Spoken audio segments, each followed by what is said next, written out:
అందరికీ నమస్కారం. Welcome to Telugu వారెట్. అసలు రోజు రోజుకి మానవ సంబంధాలు ఎలా ఉంటున్నాయి అంటే చెప్పడానికి కూర్చొని నేను వివరించడానికి కూడా నాకు వీలు లేకుండా అవుతుంది. వివాహేతర సంబంధాలకి అడ్డు అదుపు లేకుండా పోతుంది.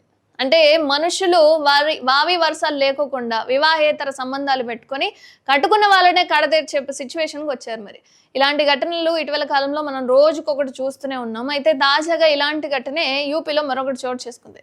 వివాహేతర సంబంధాన్ని అడ్డొస్తున్నాడని చెప్పి ప్రియుడితో కలిసి కట్టుకున్న భర్తనే హతమార్చింది ఓ భార్య. అసలు ఎక్కడుంది ఈ భార్య ఈ ఆనిముత్యం అంటే కాన్పూర్లో నివాసం ఉంటున్న ధర్మేంద్ర అనే వ్యక్తి ఇటీవల తన ఇంట్లో హత్య చేయబడ్డాడు. అయితే తన భర్తలను పక్కింటి వాళ్ళే హత్య చేశారేమో అని చెప్పి ధర్మేంద్ర భార్య రీనా పోలీసులకు ఫిర్యాదు చేసింది. ఆమె వెళ్ళింది. అయితే ట్రాక్టర్ రిపేర్ విషయంలో తన భర్త ధర్మేంద్రతో పక్కింటి వాళ్ళు గొడవ పడ్డారట. దీంతో వాళ్ళే తన భర్తను హత్య చేసి ఉంటారని ధర్మేంద్ర భార్య రీనా ఆరోపించింది. అయితే బాధితుడి భార్య ఫిర్యాదుతో కేసు నమోదు చేసుకున్న పోలీసులు పక్కింటి వాళ్ళని అదుపులోకి తీసుకున్నారు. అయితే అరెస్ట్ అయిన వాళ్ళు మాకు ఈ హత్యతో ఎలాంటి సంబంధం లేదని చెప్పారనమాట. ఇక తర్వాత ఎవరున్నారు ఏంటి అన్నది దర్యాప్తు చేస్తారు కదా. హత్య గురించి ధర్మేంద్ర భార్య చెప్పిన కొన్ని విషయాలు పోలీసుల్లో అనుమానాన్ని లేవనెత్తాయి. దీంతో పోలీసులు దర్యాప్తును ముమ్మరం చేశారు. అసలు ఏమో ఈమె హ్యాండ్ కూడా ఉందేమో అని చెప్పి ఆలోచించారేమో.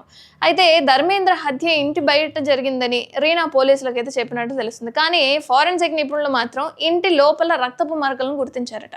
డాగ్ స్పాట్ కూడా ఇంటి బయట కాకోకుండా ఇంటి లోపలికి వెళ్ళి ఆగిపోయింది. అసలు అక్కడే జరుగుంటుంది అని చెప్పి ఎక్కడ జరిగింది ఏంటి అని చెప్తే ఇంకా కుక్కలు మాత్రం అబద్ధం చెప్పలేవు కదా. దీంతో రీనా మాటలపై అనుమానం వచ్చిన పోలీసులు ఆమె ఫోన్ కాల్ డేటాను పరిశీలిస్తే మొత్తం బయటపడిపోయింది. అయితే ఈ హత్య జరిగిన రోజు రీనా తన మేనల్లుడైన సతీష్తో ఒక 40 సార్లు ఫోన్లో మాట్లాడిందట. ఈ క్రమంలో అసలు రీనాకి ఎందుకు మేనల్లుడికి అన్నిసార్లు ఫోన్ చేసింది, ఆయన మేనల్లుడికి ఈమెకి సంబంధం ఏంటి అని చెప్తే వివాహేతర సంబంధం ఉన్నట్లుగా తెలుసుకున్నారట పోలీసులు. సతీష్ని అదుపులోకి తీసుకొని విచారిస్తే అసలు విషయం బయటపడింది. ఏం జరిగింది నాయన అని చెప్తే ఆ రోజు రాత్రి జరిగిన విషయాన్ని మొత్తం కూడా సతీష్ పోలీసులకు చెప్పాడట. రీనానే తన భర్తను మత్తుమంది ఇచ్చి మరి అతను నిద్రపోయిన తర్వాత తలను మంచం కోడికి బాధి హత్య చేసిందట. ఇక సతీష్ ఇచ్చిన వాంగ్మూలంతో ఇద్దరిని అరెస్ట్ చేశారు పోలీసులు. అయితే వీళ్ళిద్దరి వివాహేతర సంబంధం గురించి భర్తకు తెలియడంతోనే అతన్ని హత్య చేసినట్లుగా పోలీసులు చెప్తున్నారు. ఇట్లున్నాయి అనమాట. రోజుకు వివాహేతర సంబంధాలు ఎలా ఉన్నాయంటే కనీసం మాట్లాడుకోవడానికి చెప్పుకోవడానికి వీలు లేకుండా మారిపోయింది మరి.